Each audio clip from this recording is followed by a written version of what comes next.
Hi guys, this is Gita. Welcome you all to my channel Learn English with Gita. Guys, আজ আমরা শিখব get going এর ব্যবহার। Get going দুটো ক্ষেত্রে ব্যবহৃত হয়। First use move from অর্থাৎ কোনো এক জায়গা থেকে অন্য জায়গায় যাওয়া।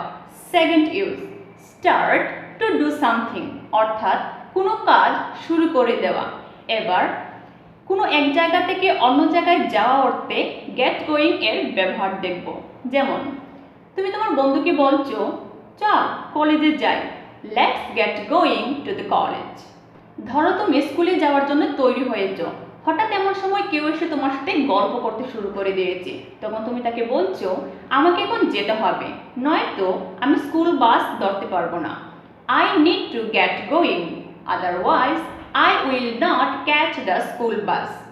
ধরো কোনো অনুষ্ঠানে গিয়ে কারোর সাথে তুমি অনেকক্ষণ গল্প করেছো, এবার তোমার মনে হয়েছে যে আমাকে এখন বাড়িতে যাওয়া উচিত, তখন তুমি তাকে বলবে আপনার সাথে দেখা হয়ে খুব ভালো লাগলো, কিন্তু আমার মনে হয় এখন আমাকে বাড়িতে যেতে হবে। Nice to meet you, but I think it is time I got going home. Guys, একটা জিনিস মনে রাখবে, it is time, it is proper time, it is high time, এই ধরনের কোনো ক্লজ যদি সেন্টেন্সে থাকে তাহলে গেট গোয়িং এর ব্যবহারের ক্ষেত্রে সবসময় ভার্বের সেকেন্ড ফর্ম অর্থাৎ গেটের সেকেন্ড ফর্ম গট ব্যবহার হবে।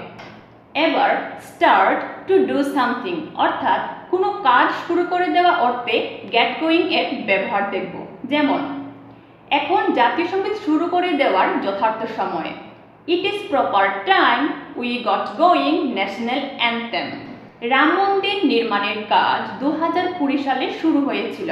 দ্য কনস্ট্রাকশন অফ রাম মন্দির goat going in 2020।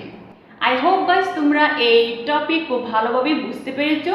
I will come up with a new lesson very soon. Till then, bye bye.